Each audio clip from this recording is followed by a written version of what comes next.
Jaya Jaya Prabhupada, Prabhupada, Prabhupada, Srila Prabhupada.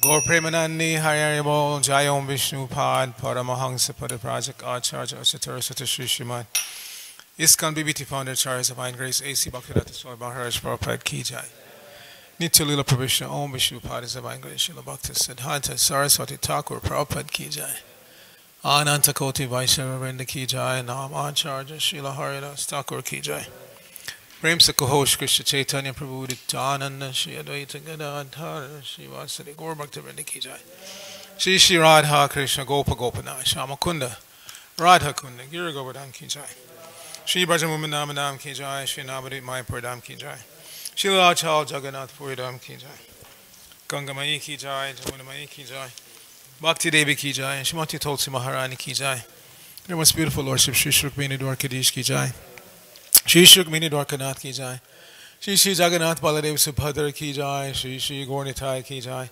Samaveta Bhaktivinoda Ki Jai Going back to home, back to Godhead Ki Jai ISKCON Los Angeles Yatra Ki Jai Brihad Madanga Transcendental Book Distribution Ki Jai International Food for Life Transcendental Prasadam Distribution Ki Jai Shri Harinam Sankirtan Ki Jai Nitai Gaur Premanandi Hari Hari Bol All glories to the assembled devotees All glories to the assembled devotees All glories to the assembled devotees, all glories to Shri Shri Guru and Gauranga. Glories to Srila Prabhupada. Narayanam Namaskritya Naram Chaiva Narottamam Deving Saraswatim Yasam Tato Jayamatirayat. Before reciting the Srimad Bhagavatam, which is our very means of conquest, let us offer respectful obeisances unto the personality of Godhead Lord Narayan, unto Narayana Rishi, the supermost human being, unto Mother Saraswati, the goddess of learning, unto Srila Vyasadeva, the author, and unto Srila Prabhupada, who is the translator, commentator, and our spiritual master. Nashta Prayeshu Abhadreshu Nityam Bhagavata Sevaya Bhagavatittama Shloke Bhaktir Bhavati Naishtaki. By regularly attending Srimad Bhagavatam class and by rendering service unto the pure devotee, all that is troublesome to the heart is almost completely destroyed, and loving devotional service unto the personality of Godhead, whose worship with transcendental songs comes established as an irrevocable fact. Om Namo Bhagavate Vasudevaya. Om Namo Bhagavate Vasudevaya. Om Namo Bhagavate Vasudevaya. So we're continuing reading from the first canto of the Srimad Bhagavatam. This is chapter 11, Lord Krishna's return to Dwarka. And today I'm going to read 3 verses, 13, 14, and 15, because they have very short purports. They're all about the decoration of the city, so they're all related. So tomorrow's speaker, I already advised him, he's going to start with he's going to do the double verse 16 and 17. So we'll do the first one responsively, and then I'll read the other 2. Gopura, Dwara, Margeshu, Krita, Kautuka, Toranam, Chitra, Dwaja, Pataka, Graya, Antaha, Pratihata Tapam, Gopura Dwara Margeshu, Kritakautu Katoranam, Chitra Dwaja Pataka Graya, Antak Pratihata Tapam, Gopura Dwara Margeshu, Kritakotu Katoranam, Chitra Dwaja Pataka Graya, Antak Pratihata Tapam, Gopura Dwara Margeshu, Krita Kautuka Toranam Chitra Dwaja Patakagrar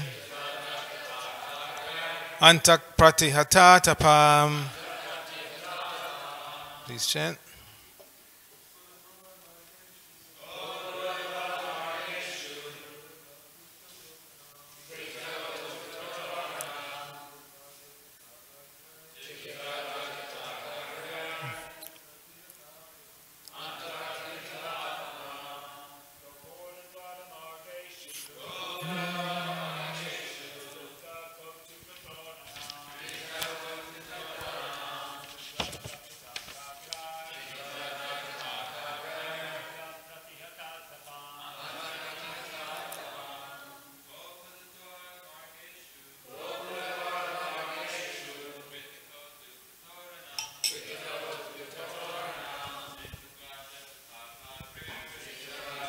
Takagraya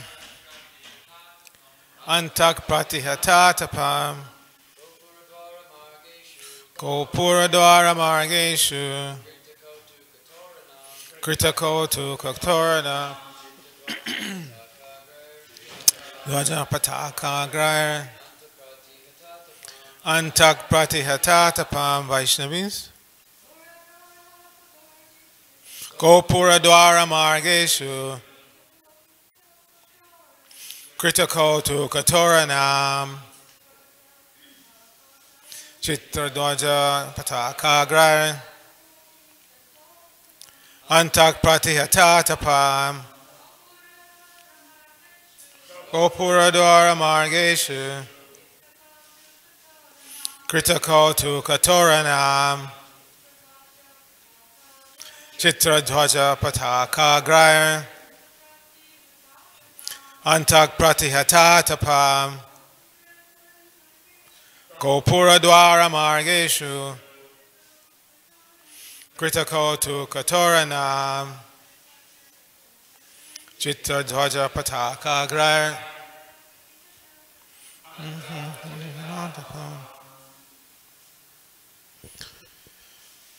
So, synonyms: Gopura, the gateway of the city.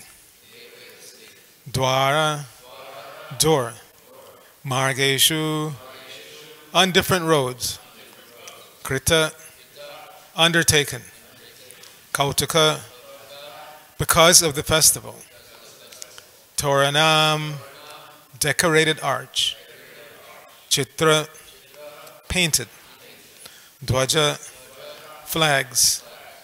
Pataka agrai, by the foremost signs. Antaha, within. Pratihata, checked. Atapam, sunshine. So, Srila Prabhupada's translation for this verse.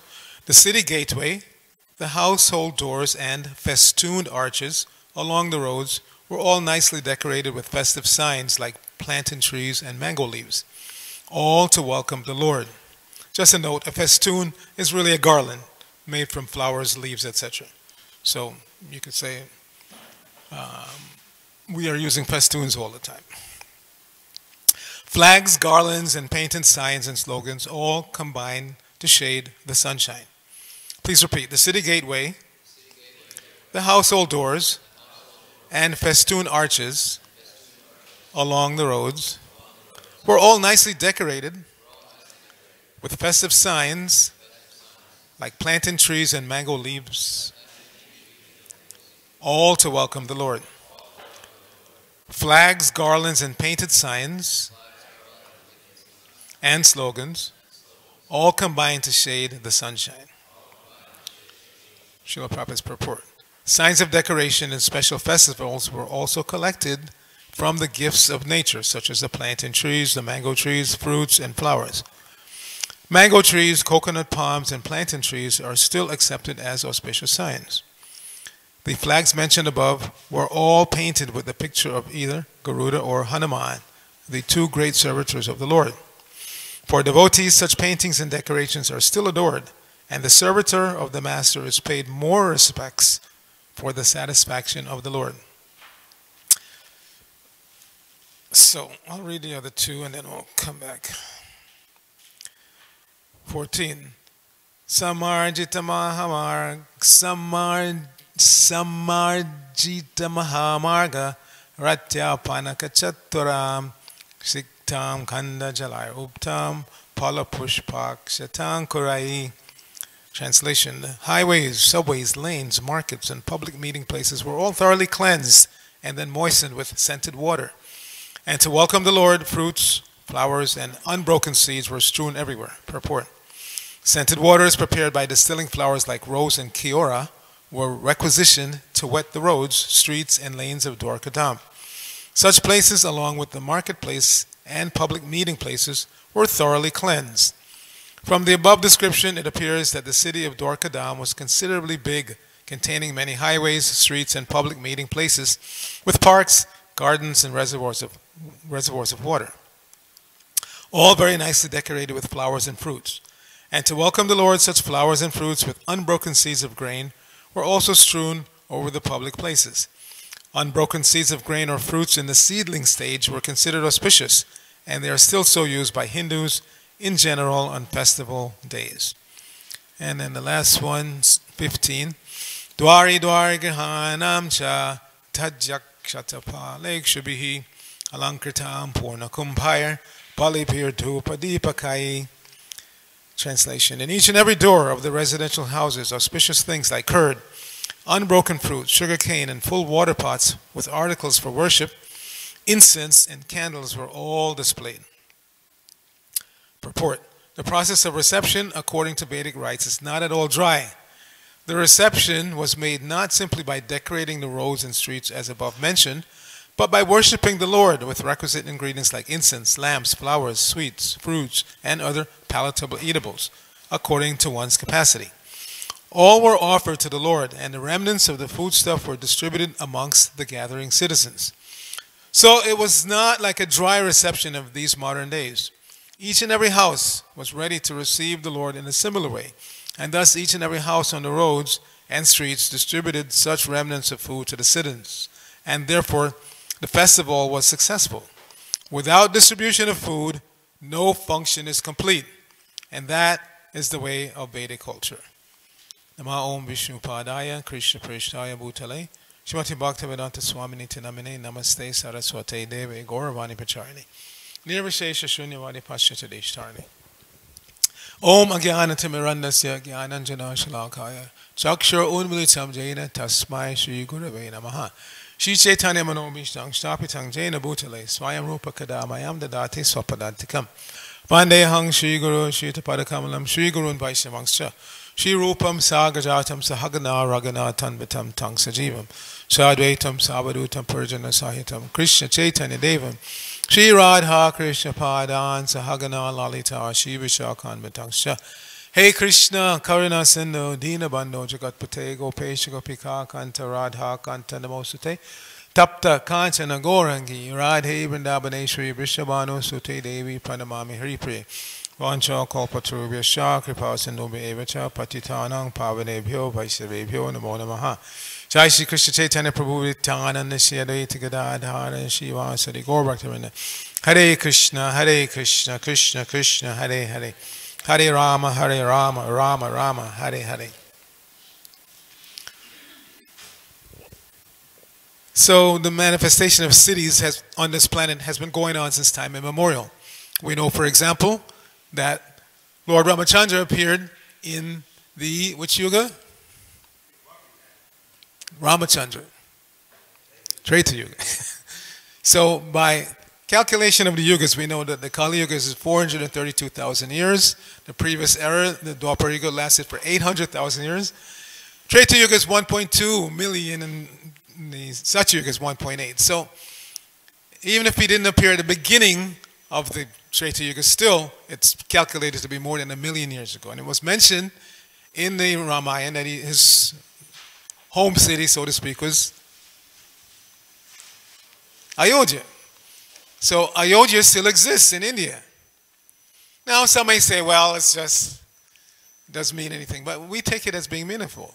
That these cities have been around for a long, long time, a lot longer than modern so-called scientists and archaeologists will admit. But here in this case, we're talking about Dwarka. Dwarka Puri, city of Dwarka. Uh, Again, everything nicely decorated. Gateway, household doors, festoon, arches. Again, festoon is a garland. And Prabhupada mentions in his purport two great devotees, Garuda and Hanuman. So Garuda is born in the line of the demigods. We know there's Kashyapa Muni married 13 daughters of Daksha, one of which was Aditi, another one was Aditi. But there were others. So one of the others, her name is Vinata, and through Vinata, this Kashyapa Muni, he gave birth to Garuda. So one of Garuda's name is Vainateya. Vainateya means son of Vinata. So one may question, how is it that these demigods, for instance, Hanuman's father is who? Vayu, the god of the wind. And the demigods in general, they have human-like features. So how is it that a human-like demigod can give birth to a monkey? But again, we see, as in the case of Kashyapa and Vinata, although the father was human-like and Vinata was also human-like, the offspring was a bird. Through Vinata and through others, he gave birth to other manifestations of animals like snakes, etc. So on the higher realms of existence in the material world, the combination of a human-like father and mother does not necessarily produce a human-like offspring.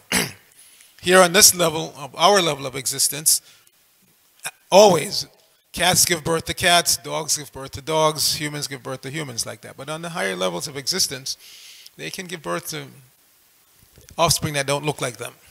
So Garuda, again, son of Kashyapa and Vinata, so he's known as Vainateya. And it's mentioned in many, many prayers. Vainateya Somam, Piba Somam, Piba Rudrataha, and so on. So many prayers Garuda is mentioned. And Hanuman, which is a very celebrated, pure devotee of the Lord, very powerful.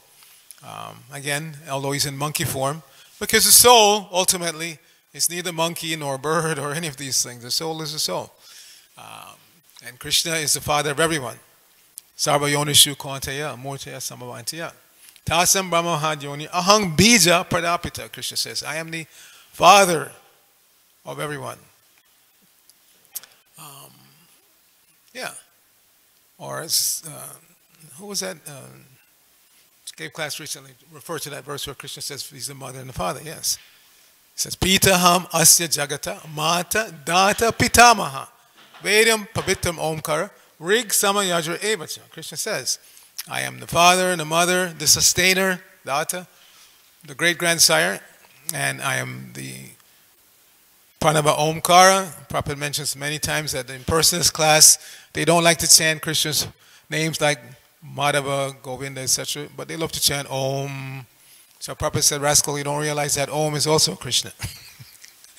It's also Krishna. But we, in our line, we stress more the personal names of Krishna, which are generally in relation to his devotees. So here, he's approaching Dwarka, and the devotees in Dwarka have prepared the place. Now, Dwarka is always beautiful, but they're making special effort to make the city even more beautiful for the Lord's arrival. And as Prabhupada mentions, this also is applicable to the servitor. Here he says, decorations are still adored, and the servitor of the master is paid more respects for the satisfaction of the Lord. So when I first joined in '73, when I went to the Henry Street Temple, two things really stood out that very first day that I went. I came in the middle of the afternoon, and so there was practically no one around. So somebody, I forget who it was, asked me to wait in a room. It was kind of a small room, but it was completely full of finished paintings. And as you see, these paintings, even though they're reproduced in the book at a small size, the originals are sometimes quite large. And the one that stood out the most to me was the picture, painting, probably call them pictures, I tend to call them pictures also, but the painting of the Garbhodakshaya Vishnu lying on the Garbha ocean with the Anantashesha behind him and the fires of devastation coming out like that. I thought, whoa, this is very interesting. And it's not because I still had some residual intoxicants in my brain. It just really hit me that this is very meaningful. And then the other thing that stood out to me that day was that the devotees, the few devotees that were there, they were running around doing things, painting, and I heard banging, and so I asked, what's going on? And they said, Prabhupada is coming, Prabhupada is coming. So they were getting the place ready for Prabhupada. Now the place already, to me, looked good. It looked nice, but the devotees, out of respect for Srila Prabhupada, love for Prabhupada, they wanted it to look even better. Now Prabhupada wasn't always in favor, because quite often they would spend, and at that time Prabhupada's movement did not have a lot of Lakshmi, so quite often the devotees would spend a lot of money, way too much in Prabhupada's estimation, on flowers and paint. And he said, why did you repaint? The place was already painted. He said, this is your American disease. You're always changing, unnecessarily, changing things. But it was done out of love. The devotees wanted to show love and respect to Prabhupada, so they would freshly paint and build a new Vyasasan and whatnot. So I found that very, very appealing. So then the next verse, highways, subways, lanes, markets, and public meetings, places were all thoroughly cleansed and then moistened with scented water. So another thing that stands out in Prabhupada's presentation in one purport in the third canto, when the description of the kingdom of God, where his residents of Vaikuntha Loka are being described, and Prabhupada said, phrase that always stuck in my mind, they're constantly cleaning even though there's hardly any dust there. So this is the nature of the devotees. Even if a place appears to be clean, just for the pleasure of the Lord, they want to clean it again and again and again. So you see, every single day, many times a day, the altar is clean. And on special occasions, it's cleansed even more thoroughly than normal. So natural. Cleanliness is next to godliness. If we have some inkling, some idea of Krishna's nature, Krishna's stature as a supreme being, then we want to go the extra mile. Naturally, when we like someone, we feel attracted to someone, we want to do something extra for them. So how much more extra should we do for the Supreme Being? Very natural. But when we're cut off, when we're covered by the modes of ignorance, passion, we don't see necessity. If we at all accept that God exists, then we want to use God for our purposes. If you exist, prove it to me by giving me this, that. But that's not the mood of the pure devotees. They want to give everything and then some. They want to make the place extra special for Krishna. They want to make the place extra beautiful for Krishna. And so we can catch up that mood here in New Dwarkapuri. I remember in the early days, we used to use more natural decorations. Now, for instance, yesterday I saw, and this is not knocking them, I saw, a couple of devotees decorating the restaurant for upcoming Thanksgiving. And Amrita Gopi Mataji and Kriya Shakti, they were decorating. And just by the nature of the age we're living in, a lot of what they're using is plastic. Plastic wreaths and plastic this and plastic that. But in the early days, maybe because we didn't have enough money to go out and buy these plastic things, a lot of the decoration was done with natural, whatever we could get. Leaves and flowers, many times taken from the neighbors' gardens, which we shouldn't do without permission. We developed a pretty bad reputation in New York for going around the neighborhood and appropriating people's flowers for Krishna, which they didn't appreciate. But we find if we actually reach out to the neighbors and explain in a nice way that we're holding a festival, you have so many nice flowers in your garden, would you like to? They most likely will, because what happens to the roses on the vine, on the bush? They die anyway. It's not that if you don't give them away, they're going to last forever. So if we take the time to cultivate our neighbors, which quite often we don't, and sometimes with disastrous results, we go downtown, we go all around the county distributing books and preaching, but the people right in this block, how many of our neighbors do we actually know? We have half the block on both sides. After that, to the next corner region, how many people do you actually know? Everybody here, do you know at least one person, two people who are not devotees? Put your hand up. Yeah, a few of us know at least a couple of people, but why not everybody? We've been here for a long, long time. It means we're not showing interest in our neighbors. And I've told the story before, but it's always worth meditating on how, when I was serving with Mukunda Maharaj, he told the story of why the people in Lechmore Heath hated the Hare Krishna so much and opposed them expanding that temple. They actually wanted to get them out of there. It was because in the early days, somebody came up with a bright idea that to get money to finish that Bhaktivinoda manor that had been given to us by George, it required a lot of money to fix it up. So what to do? Let's have a concert. Big rock concert, charge money, have, in this way we can make in one fell swoop a lot of money to fix up the manor. So they did. They got some rock bands to agree to come, and they put on a huge rock concert, but they forgot to inform the neighbors. Little sleepy village, Lechmore Heath. So lo and behold, on the night of the concert, their village was completely overrun by outsiders parking anywhere and everywhere, all over everything. And then the concert started, loud rock music all night long. And from that one incident, they hated us. They hated us, and they tried their best to oppose the temple being there at all, what to speak of expanding. It took many, many, many decades of concentrated effort and help from the Indian community especially to overcome that bad impression. So when Mukunda Maharaj became ISKCON's Minister of Communications, he would always remind the leaders of ISKCON, take the time to cultivate your neighbors. Charity begins at home. There's a saying in English. So preaching begins at home. Doesn't mean that we, constantly bombard them with, you're not this body, etc. But at least be friendly. Be friendly. Smile. Ask them how they're doing. Don't block the sidewalk. I remind devotees of this all the time. It seems like a little thing, but it's a very big thing. There's one guy that used to live, I haven't seen him in a while, an older gentleman, used to live a few buildings down. And he would yell at the devotees because he would be coming down the sidewalk. The devotees would be having conversation. Even though we have this side and we have that side, we could talk anywhere. We're standing right in the middle of the sidewalk. And we are completely oblivious to people who have a right to go up and down on the sidewalk. So I couldn't blame him. But he would yell, sometimes dropping, bad words. Get out of my way, you. And you couldn't blame the guy because we become so oblivious. Yes, we own everything both sides of the street, but we don't own the sidewalk. So get off the sidewalk. Don't block it. Let people pass freely back and forth. Just simple things like that.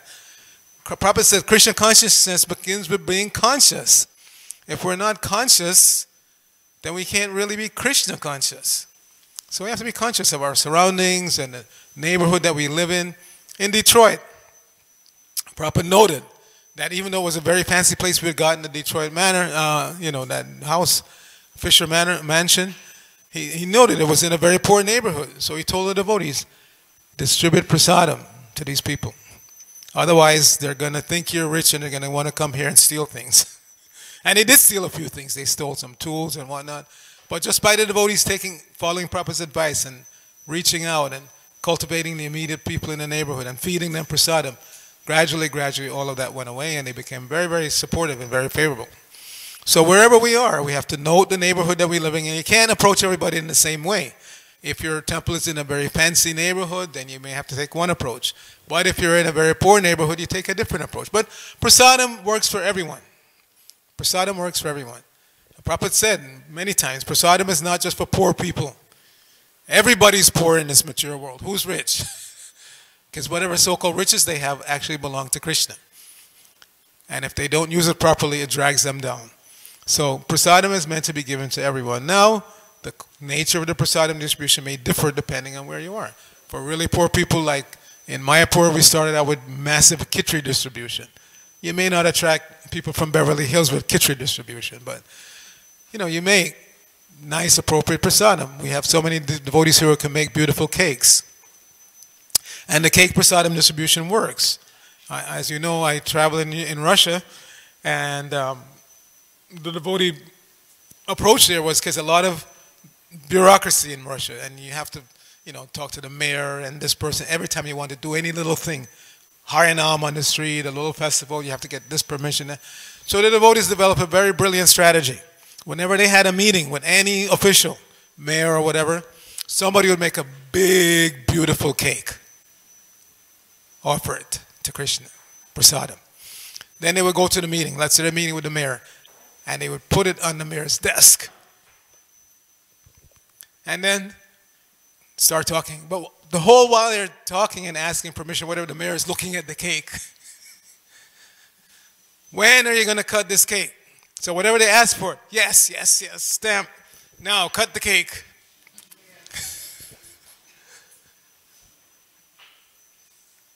So we can learn from that. We can learn from that. Use intelligence. Use your creativity. Like here it's mentioned how the city was nicely decorated. So that requires some creativity. And here we always display, like this is autumn season, and so we're just displaying autumn colors here. Some creativity, some thought has to go into everything that's done for Krishna's satisfaction. Krishna says, I am the ability in man. Where does he say that? 7-8, right? Rasoham apsakontaya, prabhasmi sachasurya. Pranavang sarvavedeshu, shabdake paurusham nashu. This paurusham nashu means I am the ability in man. So whatever ability we have, whatever creativity we have is actually coming from Krishna. And Prabhupada said the perfection, he said once, the perfection of devotional service is to use your God-given talent in Krishna's service. So whatever that talent is. Some people have very nice voices, like Arcita Prabhu just chanted, very nice voice. He was a professional musician before he became a devotee. So if God's gifted you with a nice voice, or managerial talent, or whatever God has given you, use it in God's service. Prabhupada said that's the perfection of life, to use your God-given talent in God's service, Krishna's service. So every one of us can do that. Now, it may not be that immediately one is employed in that way. Like in my case, when I joined in New York again, my first service was to clean the stoolrooms, beginning in the Brahmachari ashram.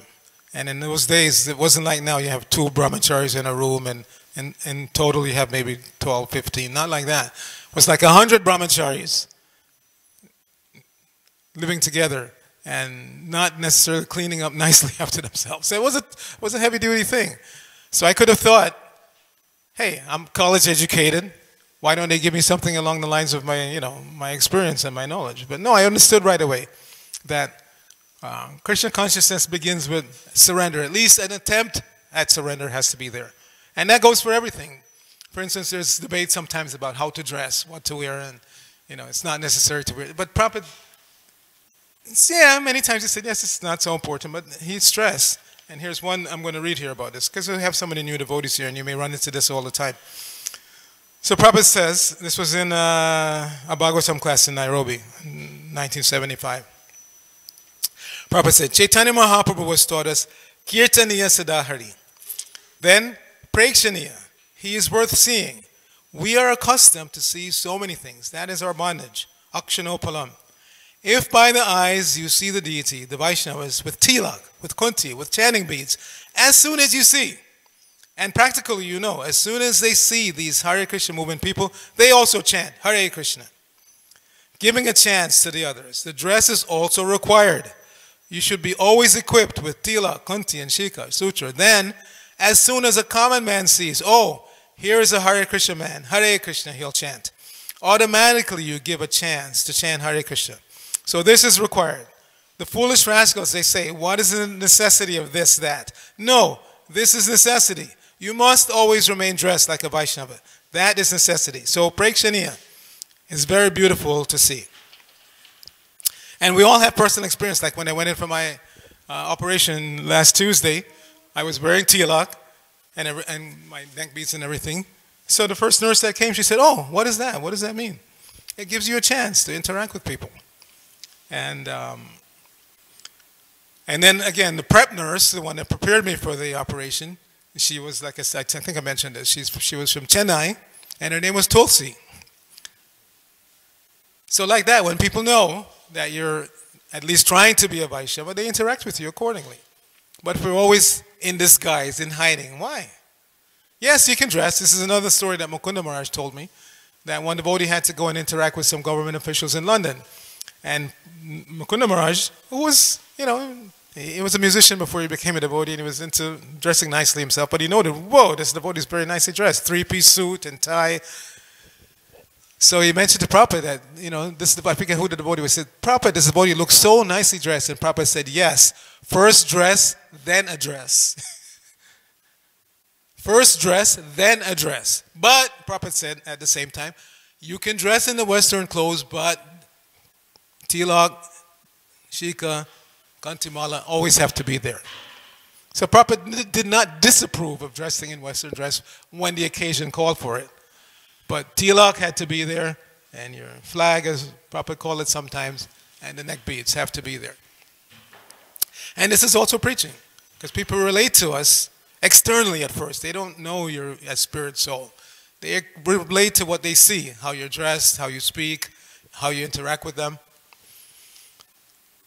So the residents of Dwarka, they obviously know they're dealing with the Supreme Personality of God and Krishna, so they act accordingly. They prepare the city, they cleanse the place, they have the proper mentality. And us residents of New Dwarka, we should also develop the same mentality, that this is Krishna, as Prabhupada said in the previous lecture. Two things that stood out in that lecture. Prabhupada said, first of all, it was a Vyas Puja lecture, the one that we heard, and Prabhupada said, some people may object that you're worshiping a man, but this is not anthropomorphism. He said, whatever worship you give to me, to the Guru, is passed through the parampara back to God, back to Krishna. So he made that point very clear. And also, about worshiping, he may say, some people may say we're worshiping stone. But even if you say it's stone, stone is also God. It's God's energy. It's not different. Not different. The stone that you see, but because you can't see anything but stone, Krishna agrees to appear. So it is Krishna. Krishna is actually there. But even if you think it's stone, stone is also God. Stone is also Krishna's energy. So there's no harm. So anyway, we'll stop here. Many things could be said, but if there are some questions. First Surya Prabhu and then Ananda Kirtan. You said how wonderful it is to go to the hospital and tell people you're Hare Krishna.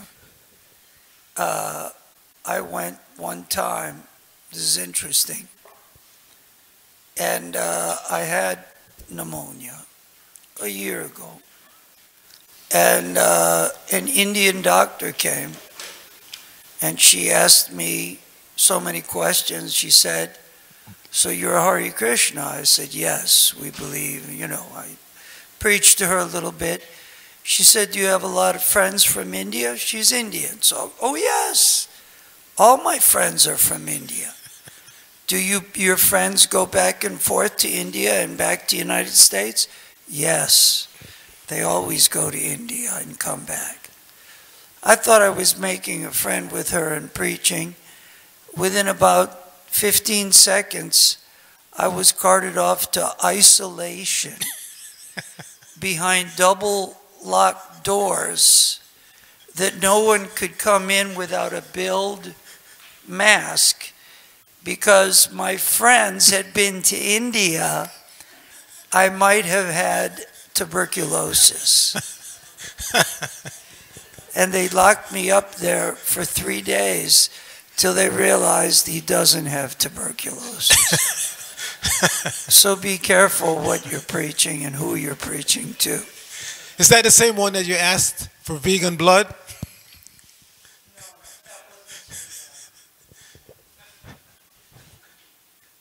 Surah asked them for vegan blood for his transfusion. And they said, you mean the one with a V? He said, yeah. They said it doesn't exist. Forget it. Okay, Ananda Kirtan.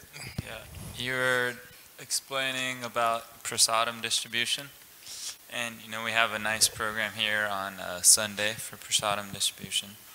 And a few years ago, Arcita Prabhu was going out with all the leftover prasadam from the restaurant once a week to Venice Beach for a few hours. And when I first joined the temple, I was going out with him. And we had such a favorable impression among the people. Everybody walking by loved us. They liked the Hare Krishna devotees because of the prasadam distribution.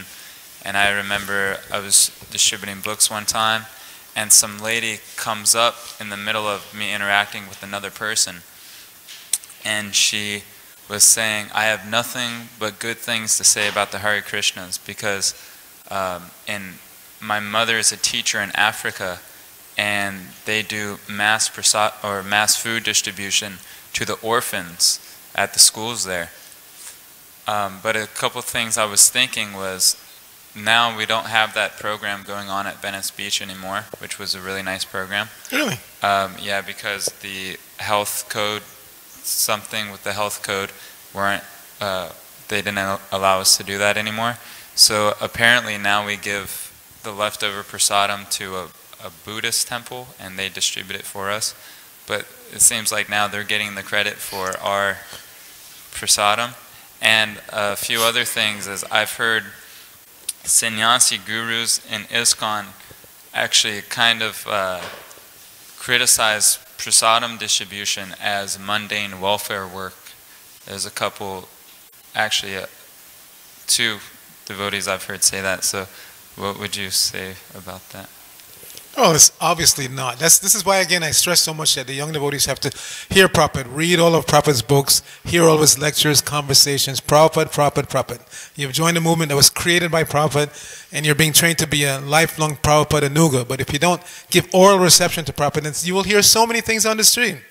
It's exactly what I was talking about at my Vyas Puja offering. If you don't take the time to immerse yourself in Prabhupada, you'll hear so many things. How will you know whether it's true or not? You have to take the time to read Prabhupada's books, listen to his lectures, listen to his morning walks, his conversations, read the letters.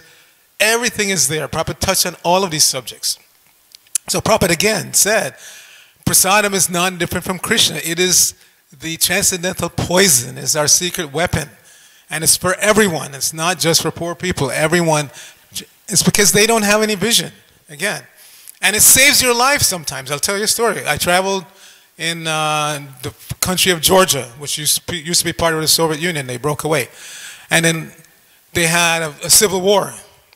Country split in half, civil war. Some devotees, even during the civil war, they were going out and distributing prasadam. So a couple of devotees got caught by one side or the other, I forget which. It was Arpesians and whatever. So these devotees got caught. And they were about to be killed. But just before they were shot, the bunch of soldiers that caught them, they went to their superior to ask what to do. We just want to kill them, what to do. So the superior, I forget whether it was a general, colonel, whatever he was in the army. So he called for the, he said, let me see them. So they came in his, wherever he was stationed, and he said, so you're Hare Krishnas? And the devotee said yes. And what are you doing? We're just distributing prasadam to everyone. We're not taking sides, just whoever is needy we give. And he said, he thought for a moment, he said, okay, I'm going to let you go. And he said, before this war, in the capital, Tbilisi, where they have their temple, he said, I used to go to your Sunday feast.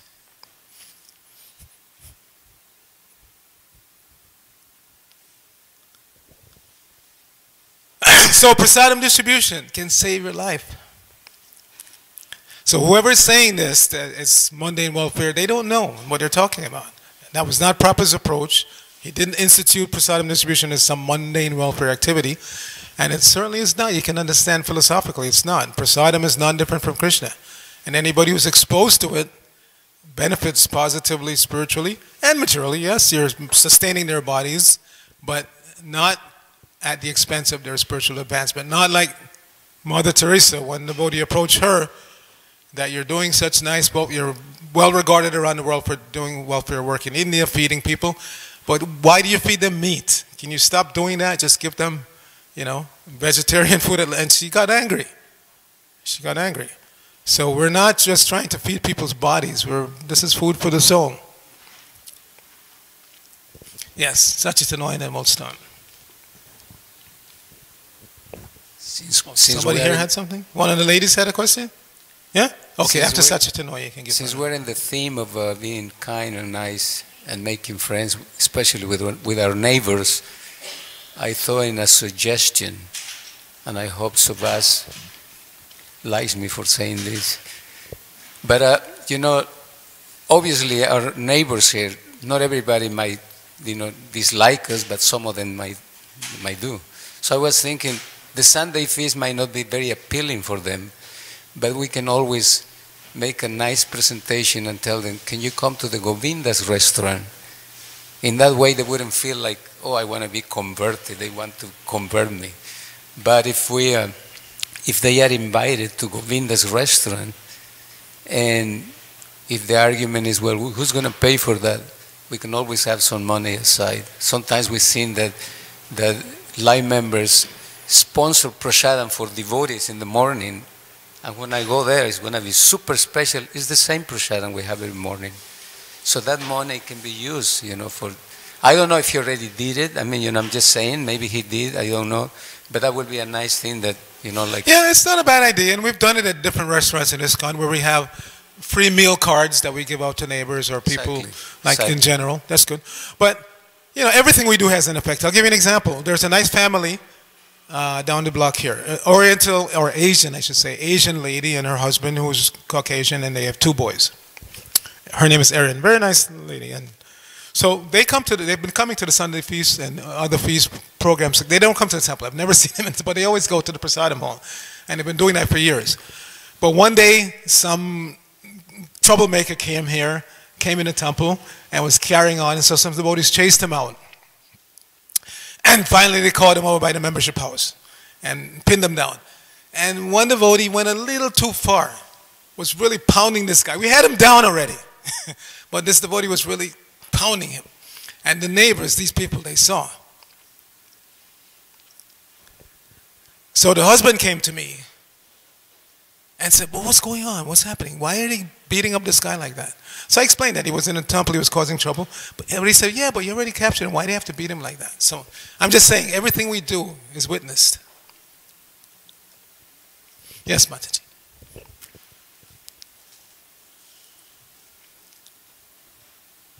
That reminds me, many years ago, when I went to the Denver temple, I was living there, and you would hear stories about a couple that lived nearby that was very, well, they, as devotees say, with demons, and be careful, they'll say all kinds of horrible things. And so it just so happened that last year Krishna arranged that we had to live right next door to them. And so I was terrified. I thought, oh my gosh, I'm going to meet them. But what happened was we ended up being really good friends. And I think mostly because I was taking care of the lawns, and I started a garden back there, and they said, oh, all the neighbors are saying how nice this looks, the lawn, you're taking so good care, and they revealed some of their concerns. And gradually I got to know them, and they were both professors at the University of Colorado. But it so happened that they did have really good memories of Arcita Prabhu and his wife, who were previously their neighbors. And so it ended up being a surprise to me, it's like just taking a little time to get to know people. And it just was just gradual things that happened where I would get to see them, and then the ice just started breaking. And one more thing was about the prasad distribution. What I heard, they were saying that they were not saying they were Hare Krishna. No one knew if it's a distribution of foodstuffs and they don't know you're Hare Krishna, it's undercover, they don't know. That's still Agyata Sukriti, I suppose. Yeah, Agyata Sukriti, yeah. But, everything depends on where you are. When we used to distribute in New York down in the Bowery, we actually went to the Bowery with the Sunday Feast leftovers. And because they were such drunks, their tongues couldn't appreciate. They would sometimes literally throw it back at us. We'd have a Harinam party chanting, and then some devotees would be distributing the Sunday Feast leftovers to these people on the Bowery, and they would take the prasadam and throw it back at us. They were so violent and couldn't appreciate. But in spite of that, we have to go out. We have to go out and distribute books and distribute prasadam, regardless of how they react. First of all, let's practice order. And again, if we're just a little bit advanced, we can understand, and it makes a lot of sense. Even if it's Agyata Sukriti, like if you work in an office, I always recommend to devotees who work in offices, every office they celebrate people's birthdays. So volunteer to bring the birthday cake. You don't have to tell them it's prasadam. I did that. I used to work in an advertising agency in New York. And whenever there was a birthday, I would volunteer to bring the cake. And then I would pay some devotee at the temple to make a nice cake, bring it. So they were eating prasadam and they didn't know it. Didn't matter. Prabhupada said it's like when you take medicine, you don't know how it works in your body, but it works. So prasadam is the same way. You don't have to know that it's prasadam and how effective it is and that it will spiritually elevate you. It just works. Just get people to eat prasadam. If they're advanced enough that you can tell them this is Krishna prasadam, fine. But if they're not, give it to them anyway. Anyway, we'll stop here. Grantaraj Srimad Bhagavatam ki jai. Srila Prabhupada ki jai. Gaur Bhakta Vrinda ki jai.